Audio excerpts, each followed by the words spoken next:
नमस्कार सर। नमस्कार। सर क्या नाम है आपका? अनवर अली। अनवर अली जी, आप कहाँ के रहने वाले हैं? हम यूपी के गोरखपुर मंडल के महाराजगंज जिले के निचलौल क्षेत्र के रहने वाले हैं। अनवर अली जी, संत रामपाल जी महाराज से नाम दीक्षा आपने कब ली? हमने संत रामपाल जी महाराज जी से नाम दीक्षा 11 सितंबर 2014 को ली। सर, संत रामपाल जी महाराज से नाम दीक्षा लेने से पहले क्या आप कोई भक्ति साधना भी करते थे? हम संत रामपाल जी महाराज से नाम दीक्षा लेने से पहले अपने समाज में जैसे रोज़े रखना, नमाज पढ़ना, ईद बकरीद मनाना बाकी वगैरह किया करते थे। हाँ, जो मुस्लिम धर्म की जो सारी साधनाएं सब किया करते थे। सर, आपने बताया कि आप मुस्लिम धर्म से बिलोंग करते हैं और मुस्लिम धर्म में जो साधनाएं होती हैं वो सब करते थे, तो फिर संत रामपाल जी महाराज की शरण में आप कैसे आए? सर, हम संत रामपाल जी महाराज की शरण में ऐसे आए कि हमारे ऊपर एक केस हो गया था जिसकी वजह से हम जेल चले गए थे। और जेल में हम रोज़े भी रखते थे, नमाज भी करते थे, सारी साधनाएं करते थे और खुदा से बार बार यही प्रार्थना करते थे कि मालिक जो मेरे ऊपर केस लग गया है उसे हटवाओ और मुझे यहाँ से ज़मानत दिलवाओ, क्योंकि उस केस में मेरा ज़मानत नहीं हो रहा था। मैं बहुत ही परेशान था। तो मैंने सारी साधनाएं करके थक लिया, लेकिन मुझे कोई लाभ नहीं मिल रहा था। तो जेल में ही एक कैलाश नाम के आया करते थे ओम शांति के, जो ब्रह्मा कुमारी के, वो योग सिखाते थे और मुरली सुनाते थे। तो कुछ पंडित जी लोग थे, तो मुझे कहे कि ऐसा बात है, चलो ओम शांति में और वहाँ तुम्हें कुछ शांति मिलेगी, वहाँ ठीक से रहना। तो मैं ओम शांति में भी जाता था, वहाँ भी अर्जी लगाया, प्रार्थना लगाया कि अगर आप ही भगवान हैं, आप ही ब्रह्मा बाबा हैं, तो हमारी जमानत कराइए और हम यहाँ से बाहर निकलें ताकि आपके चरणों में सदैव लगे रहेंगे। लेकिन वहाँ भी हमें कोई लाभ नहीं मिला। तो मुझे जेल में ही ज्ञान गंगा पुस्तक मिली और ज्ञान गंगा पुस्तक को मैं लगा पढ़ने। जब पढ़ता था तो पहले मुझे नींद आती थी और बहुत ही आनंद आता था, तो मैं उसे नींद वाली पुस्तक मान लिया और लगा पुस्तक पढ़ने और आनंद लेने। 2 दिन 4 दिन 10 दिन पढ़ते पढ़ते मैं उस पुस्तक को पूरा डिटेल से पढ़ लिया और उसमें पाया कि सारा ही उसमें प्रमाणित ज्ञान है। उसमें कुरान से, बाइबल से, यजुर्वेद, अथर्ववेद, सामवेद, गीता, सारे शास्त्रों का प्रमाण ज्ञान था। उसमें कुरान की भी 2-4 आयतें पाई, जो कि सूरत फुरकानी 25 आयत नंबर 52 से 59 तक उसमें दिया था कि जिसने 6 दिन में सृष्टि रची और 7वें दिन तख्त पे जा विराजमान हुआ, वह अल्लाह कबीर है। उसके बारे में किसी बाखबर से पूछो जो तत्व से उसे जानता हो। तो मेरे मन में एक आया कि सारे कुरान का जो मेन चीज़ है वो यहाँ पे इन्होंने बता दिया, और आज तक हमें किसी मुल्ला ने, किसी मौलाना ने ये नहीं बताया कि वह अल्लाह कौन है। किसी से पूछते थे तो वही बताता था कि अल्लाह निराकार है, बेजून है, उसे कोई देख नहीं सकता, वही सब कुछ करता है, वही सबको मारता है, जिलाता है। लेकिन मेन चीज़ नहीं बताते थे कि वो अल्लाह कौन है। अल्लाहू अकबर कहते थे, किसी से पूछते भी थे तो वही कहते थे कि अल्लाहू कबीर। अल्लाहू अकबर का मतलब अल्लाहू कबीर, यानी वो कबीर कौन है। वो जो कबीर का मतलब बड़ा बताते थे, लेकिन वो स्पष्ट ये नहीं कह पाते थे कि वो जो कबीर है वही पूर्ण परमात्मा है जो काशी में आए थे। वो ये नहीं बताते थे, वह कबीर का अर्थ बड़ा बताते थे। मैंने कई मुल्लाओं से, मौलानों से पूछा तो नहीं बताए, और हमारे जो नबी है उनको भी नहीं जानकारी हुआ। लेकिन संत रामपाल जी महाराज ने हमें सारे कोड वर्ड खोल के बताए। और जब मैंने जेल में ज्ञान गंगा पुस्तक पढ़ी तो मेरे मन में उम्मीद हुआ कि मैं भी परमात्मा से अर्जी लगा लेता हूँ ताकि मेरी जमानत हो जाए और मैं बाहर आऊँ और मालिक के शरण में लगूँ। तो मैं ज्ञान गंगा पुस्तक को रात के 12 बजे तक पढ़ा, और पढ़ने के बाद भक्तों के इंटरव्यू भी पढ़े, जिससे मेरे मन में ऐसा उमंग, ऐसा वो जगा कि मैं बहुत ही रोया कि हे मालिक, हे परमात्मा, हे संत रामपाल जी महाराज, हे कबीर साहब, अगर आप ही वो परमात्मा हैं, वो अल्लाह हैं, तो आप मेरी भी जमानत कराइए, जिससे कि मेरे मन में भी वो उम्मीद जगे ताकि मैं भी आपके शरण में आऊं और पूरे जीवन आपके शरणों में लगा करके भक्ति करूं। तो संत रामपाल जी महाराज की ऐसी दया हुई कि मैंने पुस्तक पढ़ी और सुबह हुई तो मैं गया जेल। वहाँ कोर्ट में मेरी पेशी थी, मैं सारा दिन इंतज़ार करता रहा। मेरी पेशी हो गई और जब जेल आने का जब समय हुआ तो वकील साहब आए और कहे कि तुम्हारा जमानत आज हो गया है। तो मुझे मन में बहुत खुशी हुई। मैंने संत रामपाल जी महाराज को बहुत ही धन्यवाद दिया कि हे मालिक, आज आपने वो चमत्कार दिखा दिया कि जो मैं 10 महीने तक जेल में मैं कई पंथों में जैसे ब्रह्म कुमारी में जा कर के भी साधना किया, अपने इस्लाम धर्म के सारे नमाज रोजे रख कर भी थक लिया था, कोई लाभ नहीं हुआ।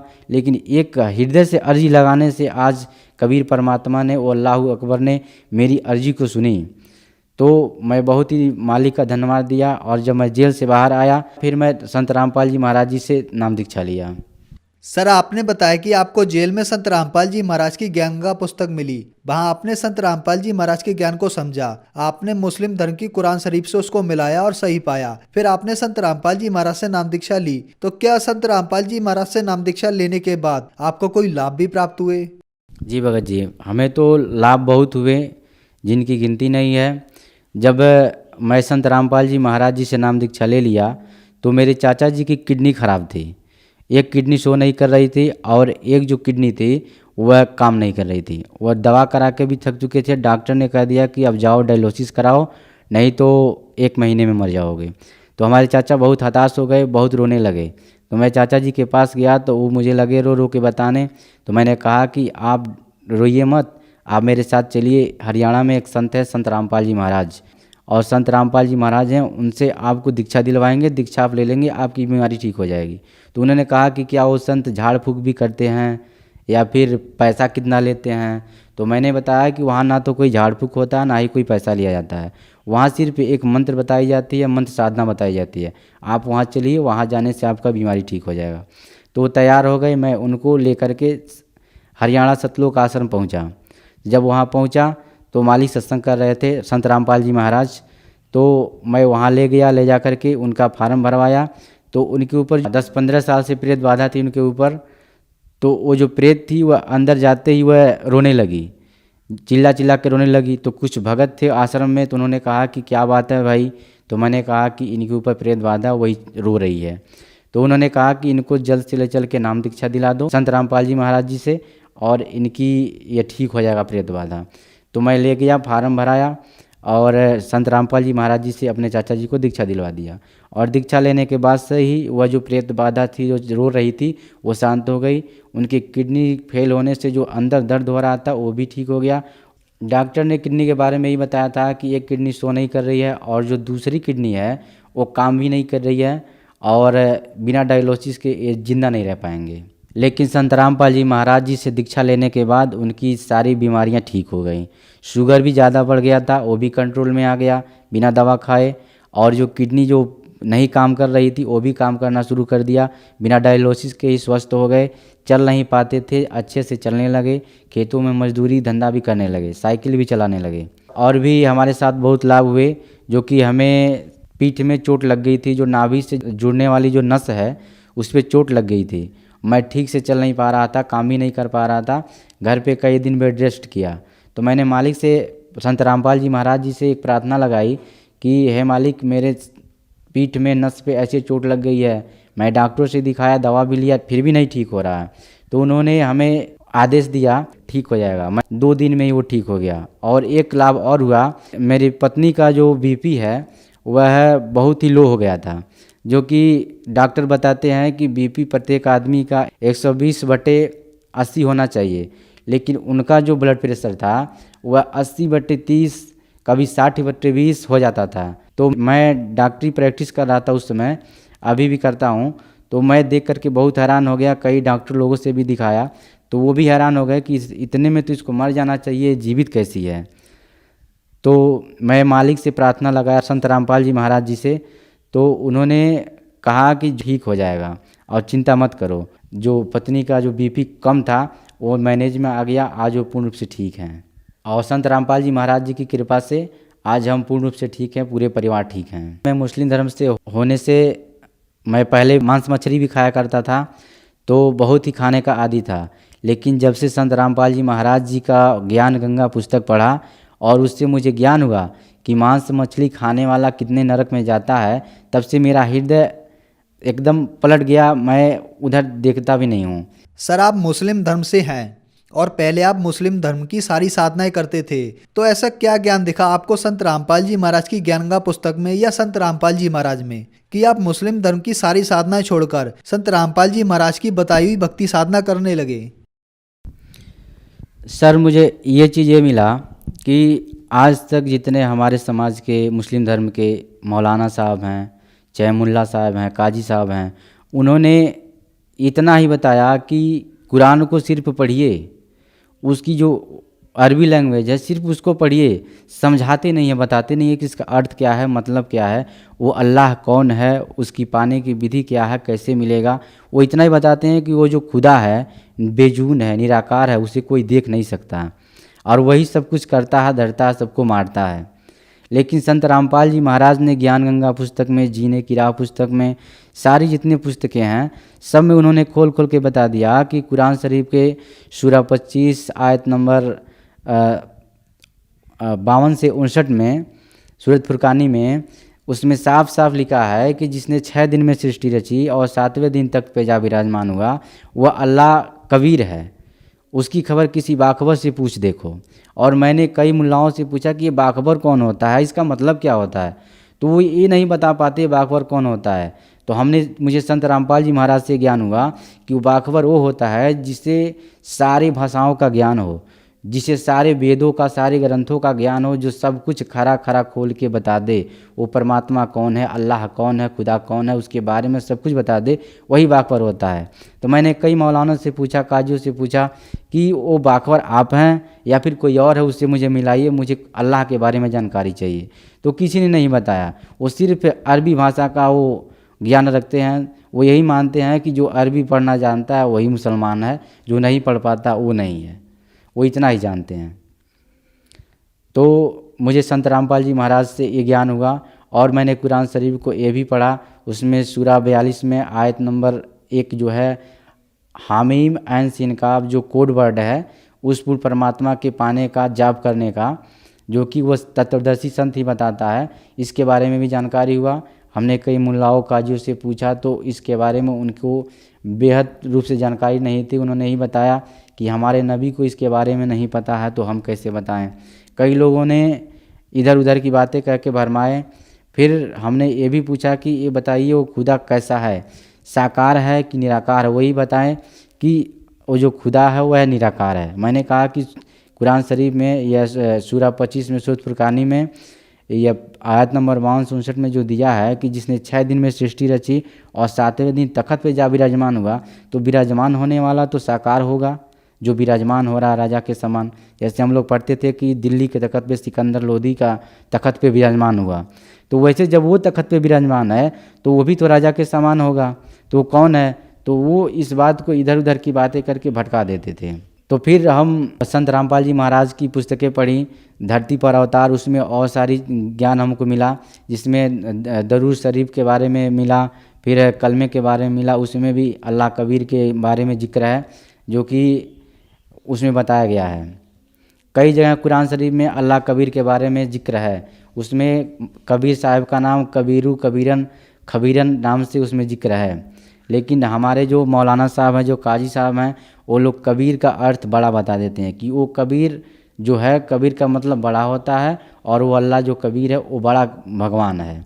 तो बड़ा भगवान कौन है, वो जो काशी में आए थे 600 वर्ष पहले, कबीर साहब वही हैं।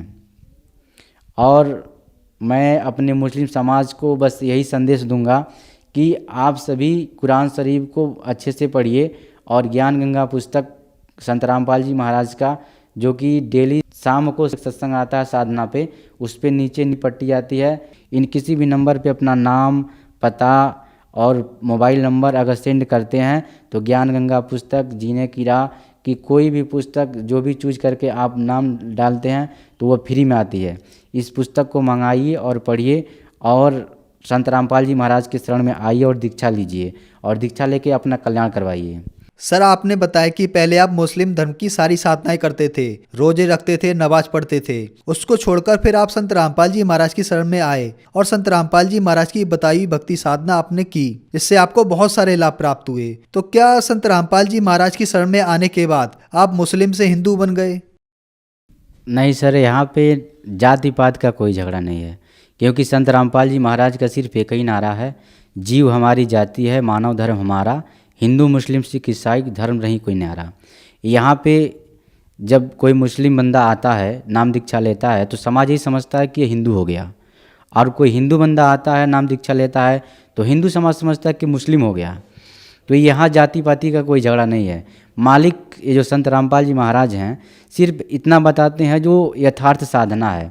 सारे हमारी जो पिछली जो कुरीतियाँ हैं, जैसे हम रोजे रखते थे, मुस्लिम धर्म में नमाज करते थे, तो ये साधना थी और इस साधना से हमें कोई लाभ नहीं हो रहा था। और हमारे कुरान मजीद में स्पष्ट दिया है कि ऐ पैगंबर, मैं तुम्हें जो बताने जा रहा हूँ तो वो बात को तुम मानो, और मैं इस बात के लिए तुमसे कुछ उजरत नहीं मांगता। अगर हाँ चाहे तो उस खुदा के लिए अपनी राह इख्तियार कर ले, और वही है जिसने 6 दिन में सृष्टि रची और 7वें दिन तख्त पे जा विराजमान हुआ, वह अल्लाह कबीर है। और उसके बारे में किसी तत्वदर्शी संत से, किसी बाखबर से पूछ देखो, उसके बारे में मैं नहीं जानता। तो यहाँ तो कोड छोड़ दिया कि तत्वदर्शी संत की शरण में जाओ, बाखबर से पूछो, वही साधना बताएगा। तो यहाँ पे पूरे विश्व में आज संत रामपाल जी महाराज वो तत्वदर्शी संत हैं जो कि वो सारी सत्य साधनाएँ बता रहे हैं। और जितनी जो पीछे की जो लेवल की जो साधनाएँ हैं, जैसे रोजे रखना, नमाज करना, हिंदू धर्म में आले जैसे माता मसानी पूजना, ये मंगलवार का व्रत रखना इत्यादि इत्यादि, ये सारी हमारी जो साधनाएँ हैं मनमुखी हैं, ये शास्त्रों के विरुद्ध हैं, जिनसे हमें कोई लाभ न हुआ पहले, न हो रहा है। आज जो समाज कर रहा है उससे उनको 1% का लाभ नहीं हो रहा, अन्यथा हानि ही हो रही है। तो ये जो संत रामपाल जी महाराज हैं, ये सत्य साधना बताते हैं, और चाहे किसी भी धर्म का इंसान हो, चाहे मुस्लिम हो, हिंदू हो, सिख हो, ईसाई हो, उसे सिर्फ साधना बताते हैं। यहाँ पे जाति परिवर्तन नहीं होता है। और जो संत रामपाल जी बताते हैं कि हिंदू हो तो हिंदू बन के रहो, और मुस्लिम हो तो मुस्लिम रहो, और अपने शास्त्रों के अनुसार साधना करो। जैसे मुस्लिम है तो मुस्लिम कुरान शरीफ के अनुसार साधना करे, जो उसमें यथार्थ विधि बताई गई है। और हिंदू हैं तो अपने शास्त्रों के अनुसार, जैसे यजुर्वेद, सामवेद, ऋग्वेद, अथर्ववेद, 18 पुराण, इन सब में जो प्रमाणित जो ज्ञान है उस शास्त्र के अनुसार करे, शास्त्र के विरुद्ध ना करे। जैसे सिख हैं तो सिख अपने गुरु ग्रंथ साहिब से, ईसाई हैं तो बाइबल से जो प्रमाणित जो ज्ञान है उससे साधना करे।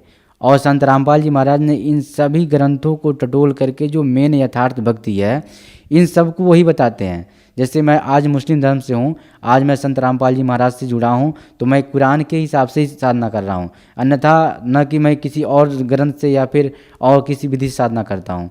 वो जो साधना है वो संत रामपाल जी महाराज ने बताया है, जो हमारे कुरान में है। और उस साधना से आज यथार्थ लाभ भी हो रहे हैं। कितने माताएं, बहनों का, भाइयों का अनेक प्रकार के असाध्य रोग ठीक हो रहे हैं। कैंसर जैसी बीमारियां जिसे डॉक्टर हाथ उठा देते हैं, विज्ञान हाथ उठा ले रहा है कि ये नहीं बचेगा, आज यहाँ पे संत रामपाल जी महाराज के शरण में आने के बाद वो बीमारियां भी छूमंतर हो जा रही हैं, ठीक हो जा रहा है। तो यहाँ पे बहुत सारे प्रमाण हैं। यहाँ पे संत रामपाल जी महाराज स्वयं कबीर साहिब के अवतार हैं, इनके आशीर्वाद से वो सारी बीमारियां ठीक हो जाती हैं। सर, जो समाज आज आपको देख रहा है, आप उनको क्या संदेश देना चाहेंगे? खास करके मुस्लिम धर्म के लोगों को आप क्या कहना चाहेंगे? मैं मुस्लिम धर्म के लोगों से मैं इतना ही प्रार्थना करूंगा कि आप अपने धर्म ग्रंथ के अनुसार साधना करिए, क्योंकि जितनी साधनाएं हमारे समाज में हैं, जैसे ईद, बकरीद मनाना, मुर्गे काटना वगैरह, फिर ये नमाज करना, रोज़ा करना, तो इन साधनाओं से कोई लाभ नहीं है। ये जो नमाज करते हैं तो ये सिर्फ एक आयत है, कलमा है, इससे कोई लाभ नहीं होने वाला है। जो मेन मंत्र है वह संत रामपाल जी महाराज बता रहे हैं, और कुरान शरीफ में भी लिखा हुआ है, और उस मंत्र का जाप करने से ही हमें लाभ होगा। और अन्यथा अदर कोई मंत्र का जाप करते हैं तो हमें लाभ नहीं होगा, हानि होगा। क्योंकि आज तक हमारे पूर्वजों ने बहुत कष्ट उठाए इन मंत्रों को ही पढ़ के, इस नमाज को पढ़ के, रोजे रख के, और आज भी अनेक प्रकार की बीमारियां लोगों के ऊपर आ रही है। अगर इन मंत्रों में शक्ति होती तो आज उनकी सारी बीमारियां ठीक होती, उनके ऊपर कोई कष्ट नहीं आता, कोई अकाल मृत्यु नहीं होती, किसी को कैंसर तक नहीं होता। लेकिन आज ऐसी हालत है कि हम सारी साधनाएं कर भी रहे हैं, फिर भी बीमारियां आ रही है, परेशान हो रहे हैं, अकाल मृत्यु भी हो रहा है। तो ऐसा इसलिए हो रहा है क्योंकि हम शास्त्र के अनुसार, अपने कुरान के अनुसार नहीं साधना कर रहे हैं। क्योंकि जो भी साधना हम कर रहे हैं हमारे शास्त्र के विरुद्ध है, जिससे हमें लाभ नहीं हो रहा है। और इसी कुरान शरीफ में लिखा जो रियल मंत्र है, जो रियल मार्ग है, वो संत रामपाल जी महाराज बताते हैं। उसी साधना से सारे कष्ट, सारे रोग, सारे दुख दूर होते हैं। सर, संत रामपाल जी महाराज से नाम दीक्षा कैसे ले सकते हैं? सर, संत रामपाल जी महाराज जी से दीक्षा लेने के लिए आप टीवी पर देखिए सत्संग, नीचे पीली पट्टी आती है, उसमें नंबर आते हैं जो आश्रम के फ़ोन नंबर्स होते हैं। इन नंबरों को आप नोट करके फ़ोन करके आप पता कर सकते हैं कि सर मैं यहाँ से बोल रहा हूँ और यहाँ मुझे नाम दीक्षा लेना है, कैसे लें। तो आपको भगत भाई बताएंगे कि आप जिस ज़िले से हैं, आपके ज़िले में भी नामदान सेंटर है, हर ज़िले में पूरे विश्व में है, जो कि आप वहाँ से नाम दीक्षा प्राप्त कर सकते हैं। और अगर आपको कोई पुस्तक अध्यात्म मार्ग की पढ़नी है, जैसे ज्ञान गंगा, गीता तेरा ज्ञान अमृत, जीने की राह, इन सभी पुस्तकों में से कोई एक पुस्तक अगर आपको चाहिए तो आप इन नंबरों पे अपना नाम, पता पूरा SMS कर सकते हैं, जो कि ये पुस्तक आपको कास्ट ऑफ फ्री मिलेगी, बिना पैसे का मिलेगा, आपके घर तक आ जाएगी। और इसका अध्ययन करिए और संत रामपाल जी महाराज जी से नाम दीक्षा लीजिए। और नाम दीक्षा लेने के बाद आपको खुदा भी मिलेगा। अगर आप किसी कष्ट से ग्रस्त हैं, डॉक्टर ने आपको जवाब दे दिया है, तो उस कष्ट से भी मुक्त होंगे, वो बीमारी भी ठीक होगी। आपको संत रामपाल जी महाराज से दीक्षा लेके पूर्ण रूप से मर्यादा में रह के भक्ति करनी होगी। तो आइए और संत रामपाल जी महाराज जी से जुड़िए। सत साहेब। धन्यवाद सर। सत साहेब।